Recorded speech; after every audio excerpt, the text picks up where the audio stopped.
So we have two lines, M1 and M2. The one line, M1, is y equals 2x plus 3. Do they form a right angle at their point of intersection? So if you have a coordinate plane here, and you have two lines, if they form a right angle at their point of intersection, they are perpendicular. And so perpendicular lines have negative reciprocal slopes.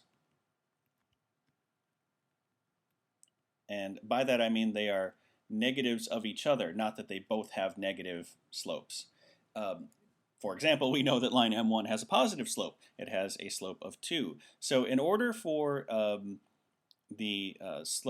order for M2 to be perpendicular, to form a right angle at their point of intersection, the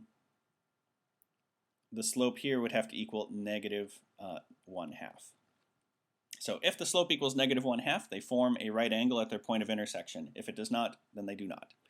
Statement 1 tells us that M2 is given by y equals negative x over 3 plus 1. So this is a slope of negative 1/3, which is not negative 1/2, so this is sufficient to tell us no, it will not be a right angle. So we can cross off B, C, and E. Statement 2 tells us that points 3, 0, and negative 6, 3 lie on M2. 2 points are always enough to find the slope of a line. You just find the change in y over the change in x. So 3 minus 0 over negative 6 minus 3. That's the change in y over the change in x from the 2 points that we got. We end up with 3 over negative 9, or negative 1/3. Still not the negative 1/2 we were hoping for, or looking for, really.